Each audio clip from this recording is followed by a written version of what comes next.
G'day guys, I got the E1500 out. I've read the manual about 3 times, and I basically got this thing set up.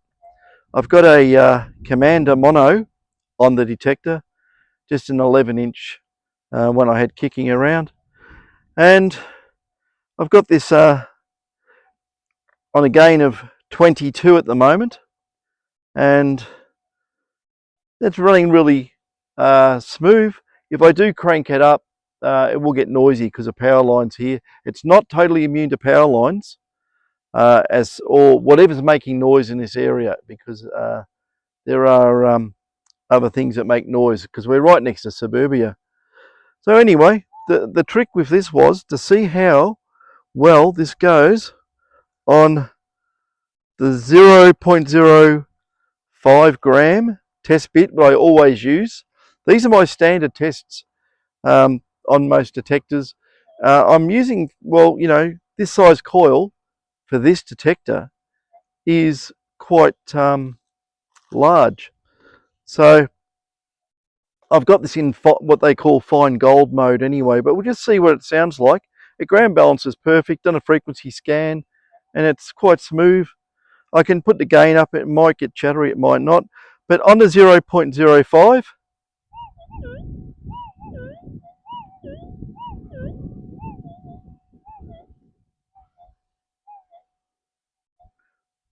I don't know if you can actually hear that. I'll turn the volume up on this.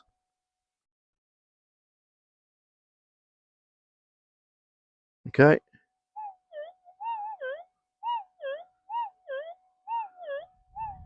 I don't know if you can see the distance. Have a look, the distance. We've got visitors coming.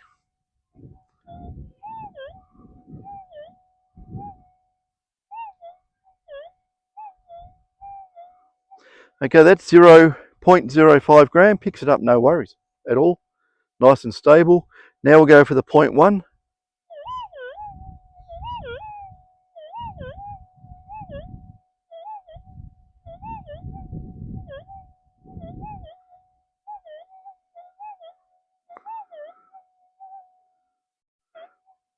Drops it about there. You can get it about there, whatever the distance is.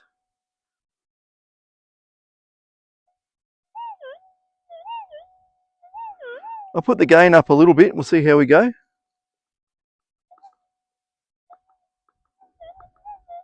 That's on 28, it's getting chattery. You can hear that. I could do a frequency scan on it, see what happens. So I'm doing a frequency scan on it now. I'll let it sit there.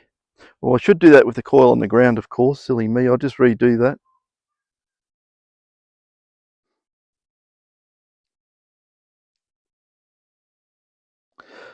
So in the instructions it says keep the coil still on the ground.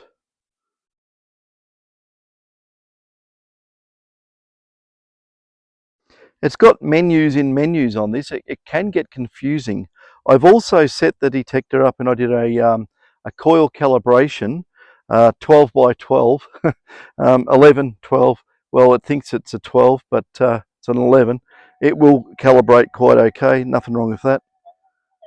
Yeah. Still, I got the gain up at 28. It's going to be a bit chirpy still by sounds of it.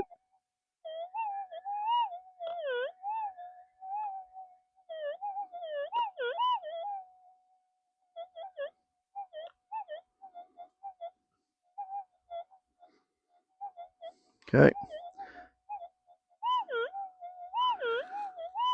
So in the chirp,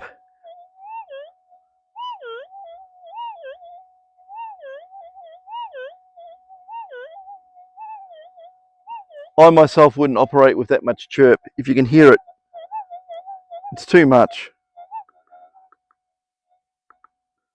25 sounds good.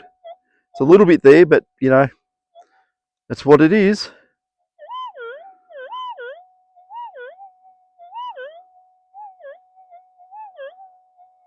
Should have brought a ruler.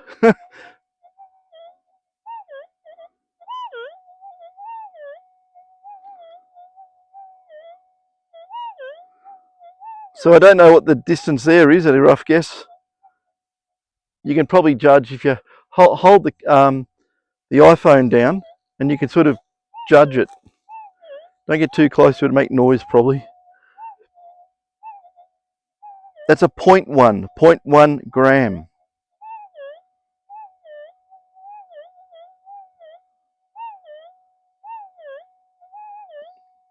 And it's a mono coil, of course. And this one here, the 0.05, gain of 25.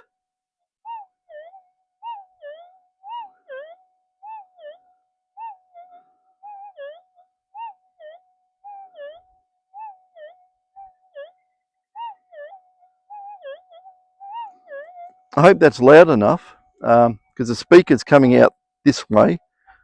So, you know, the sound is going out that way. So hopefully it's loud enough. Fingers crossed. But yeah,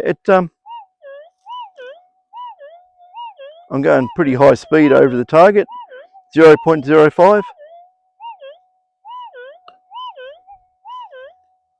No problem with the response time. So that's why it's got a very fast processor. It's doing a lot of sampling. The A to D converters are probably going like hell as well. So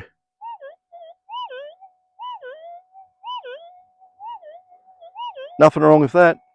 And like I say, you can hear the cars around here. There's a road over there, and yeah. So that's that. I think I might have brought. Oh, hang on. I heard something rattle in my pocket. I might have a couple of decent sized targets in here. Yep, I have. I got some Australian coins. Right, so we'll try $2 coin. It'll scream like crazy probably.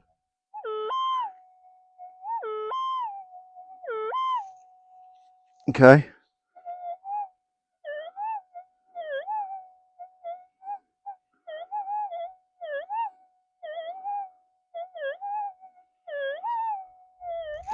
Not a problem there. Whatever the distance is, you'll have to make an arbitrary guess. But this is a quick test.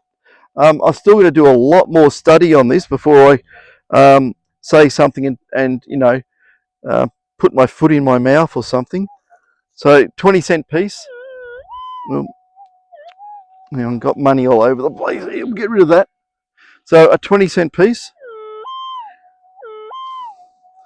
Screams on it. And I haven't got this in the correct mode for this stuff either. So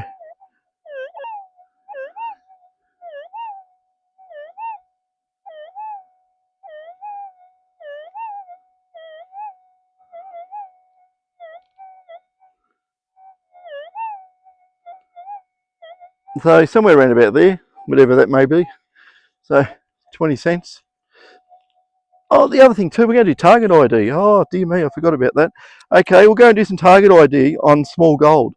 Just see what it says it is. Okay, here it is.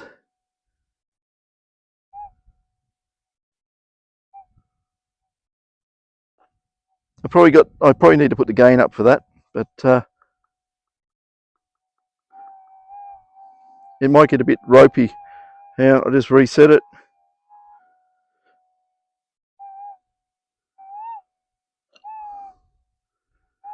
Okay, this is interesting.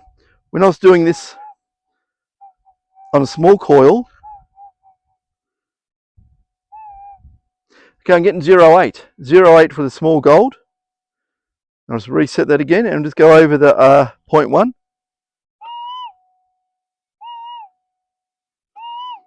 20. When I did these at home on the small coil, I was getting 33. So it does take into account the mineralization of the ground, and that becomes part of your number readout, I'd say. So you'd probably just say low conductors as you know, around about 20s, 8s, probably anything under 50. So if I get the 20-cent piece, and we'll see what it says.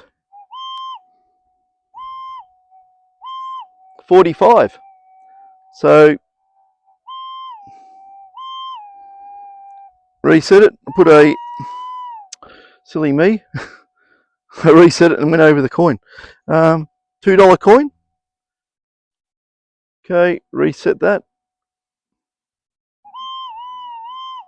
I'm probably still going over the 20, but we'll try it again. 64, 63.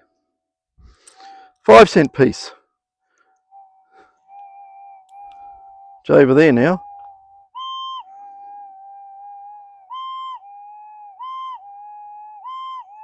Now, let's reset it. 25.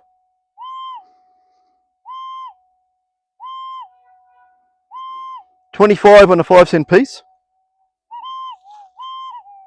I'll reset it because I went over the 20.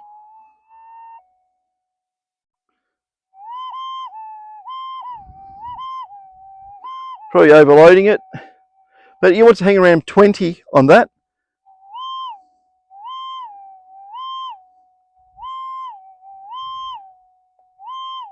$44. And on the gold, let's reset.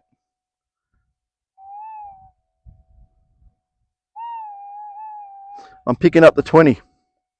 Too close. Lucky I got a metal detector to find all this money. It's been dropped. Anyway, here you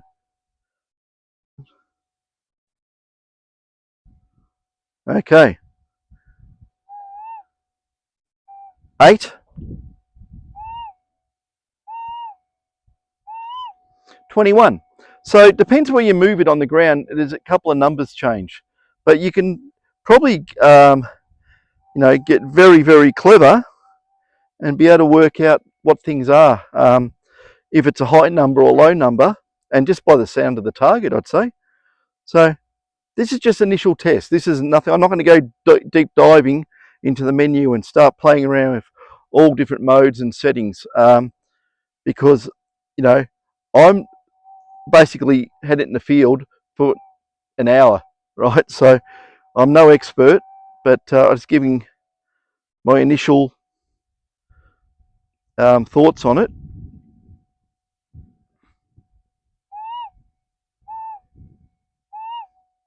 So yeah, 20 consistently on that, not a worry. So 8s and 20s on small gold, and higher numbers on the copper nickel type. Hang on, just get out of that menu and back into normal. And what I'll do, I'll put the gain up to 30. I'll just drop it back to 25, where it was fairly stable. So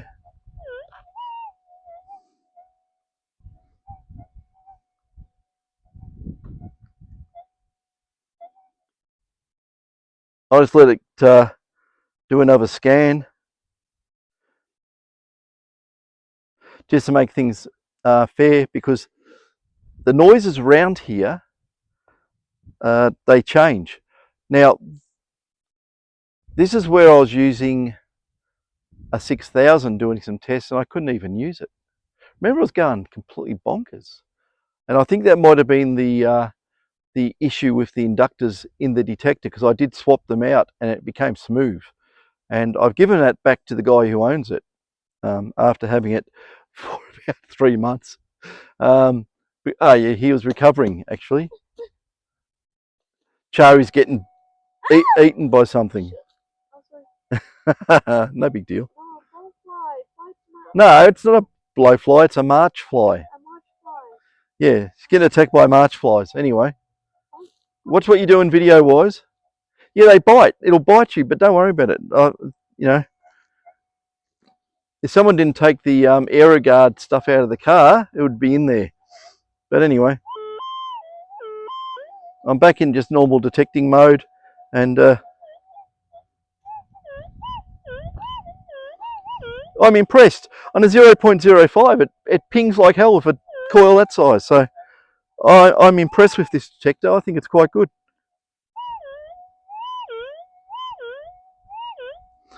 I could move from this location and go deeper into the forest here, and You've got to be wary too. This is where this woman has gone missing, somewhere possibly here, possibly somewhere in the bush in Ballarat. 5 days now?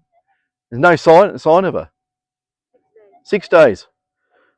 Yeah, 6 days she went for a run, and that was it. Hasn't been seen since. Very strange. So, you know, you just don't know. You know, we did come here and actually have a look on about this the 3rd or 4th day. We come here because there's running tracks through here, so we thought maybe, you know, she's had a run through here and come a cropper or something. But you know, even in this area here, it would take a long time to search it properly because you've got a lot of you know, little gullies and a lot of overgrowth over areas. So, you know, you just don't know. Yeah. Anyway, it's creepy because someone just disappeared off the face of the earth. You know, she had an Apple Watch. She had iPhone. Even if an iPhone is turned off, it still pings through the apps through the towers. Not a skerrick of information as far as I know. The cops haven't said anything about that, so it's just damn strange. Someone who runs through this area disappeared. So, you know, you don't know who's around, do you? You got to be careful. Always go out in pairs. Don't go by yourself. The March fly hit me in the arm. So, you know, on this detector, it works really well. It's fine. The one thing I'll tell you, one thing I don't like about it, and it's the most minor thing. Okay, it's to do with this, with the way detectors have gone with the head unit on top of the handle. All right, and you'll see it on my hand. You see it's a bit squashed and red there. That's because here, when you pick it up, your hand slides up and bangs into that, and you got a counterweight for, you know, like a bit of a lever action there, pushing down on your hand, and after a while that will get sore. So I would suggest someone make a rubber ring or something which goes around there, or just get some stick-on rubber and stick it there, you know, a little strip. Only need to do it on that side. So, you know, yeah, it's a good rest there. That's all I'm thinking of. Apart from that, it's fine. It's, you know, every button's easy, you know, my big fat fingers, you know, not a problem. It works good. The other thing I like about this too, I'll just turn it back on. 3 seconds, let go. The display, right? Now, this is one of those TFT displays. And you can set it, it's got 5 settings on it, but these displays, every detector should have one of these, because I don't know how it's coming up on the, yeah, it will do, but it might be funny with refresh rates and that. Something's biting me on the foot. It's a mosquito. Now I'll probably get malaria. No, but no, look, have a look at that, right? If we face that into the sun, it's not a problem. You can see that clear as, I was going to say clear as day. But it's really, really good, and it's very easy to see. You know, I'm way back here, I can read that perfectly. That's not a problem. Sticking that right out there, and into the sun, it's even better. So these displays are the way to go. Actually, I was actually testing these about, I don't know, 18 months ago for some other detectors, and yeah, very, very good. Better than the LCD with backlighting. You know, it's a waste of time and effort, but this has got backlighting anyway, so in the dark it would just show us just as well, and you can adjust it here if you really want to. But as it's in the sun, that's on 2, that's on 3, 4, 5. It's actually backlit like a Christmas tree, and back to 0, and you still see it. So you don't need the light on in sunlight. That is so clear. And I would say that every detector that comes out from now on, is going to have a display like that, because it is the bee's knees. It really is. It's absolutely brilliant. So that is the E1500. So far I'm impressed. I really want to get on some really stinking hot ground and try it out. But here it's not very benign here actually. It is mineralized, and it's got a lot of like, oh, what do you call that stuff? It's like little black, it's not like ironstone, it could be, but it's more related to black sand, and it's bigger, and it's sort of, well, it does look like ironstone, but it's not ironstone. Some of it's just not magnetic, but if you get a lot of it, the detector goes crazy. So I don't know. I wasn't taught that in my geology class, which I didn't take. So I don't know what it is. But the ground here is quite reactive in parts, even though it's clay. And if you want to see what this stuff is, we'll just, I'll just grab this, the coins. What's that there? Oh, it's just a rock. But, you know, there's a lot of quartz around here as well. I kicked it out the way, did I, or did I not? How? Oh, I was going to put the detector on and find it, but Chari spotted it for me. Good. Okay, that's all there is on the coins.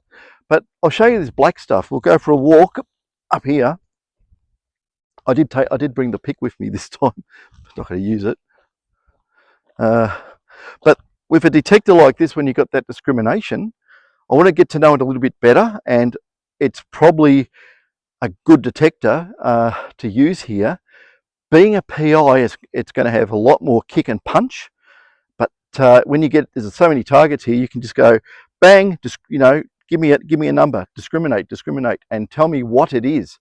On iron, this thing, you know, it doesn't false on iron. It doesn't tell you it's gold or anything. So I should have brought some rusty iron with me. There's probably plenty here anyway. But let's go up here. You know, these are the things you've got to watch out for. That can, which is embedded. But yeah, there's a lot of stuff with silver paper and that around here. I think it might be on this second little hill.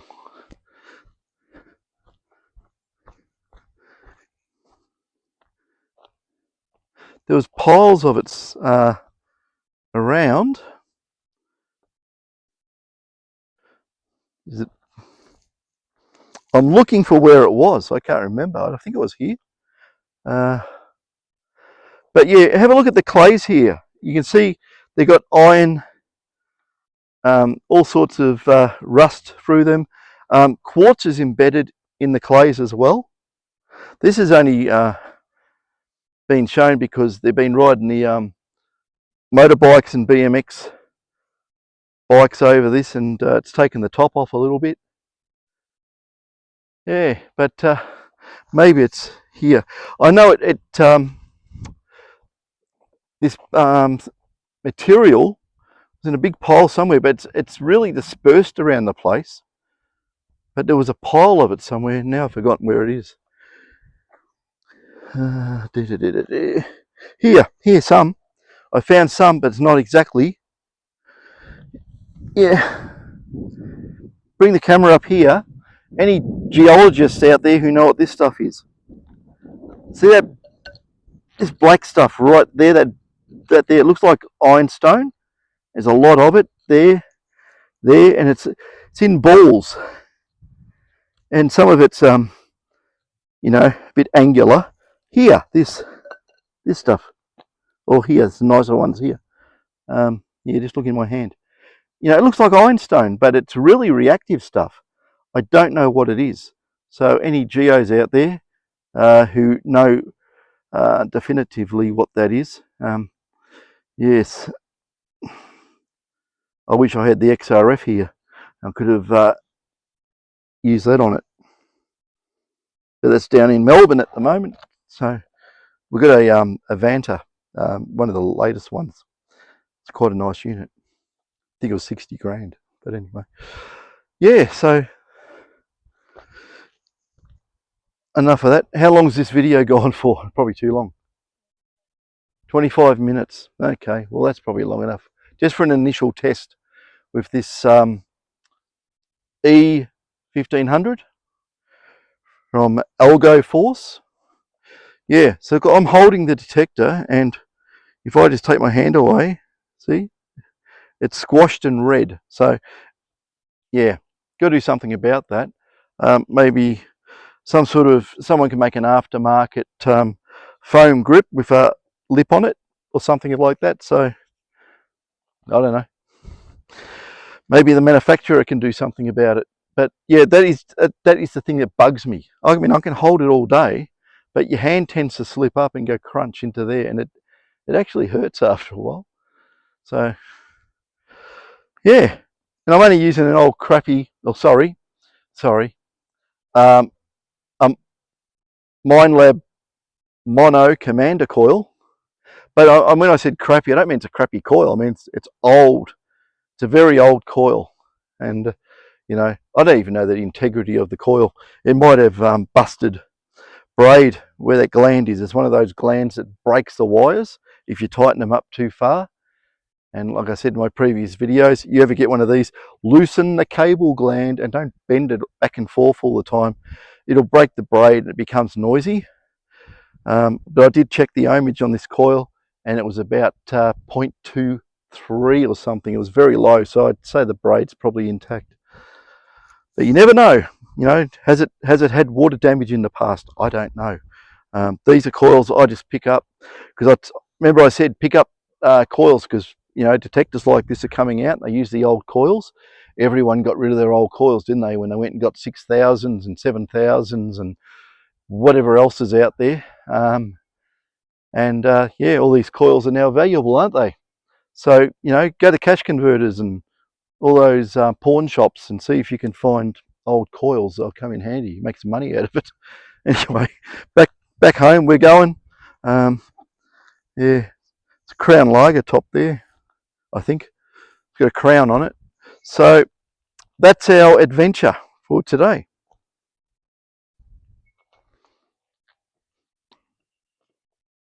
See you later. I get told the wave.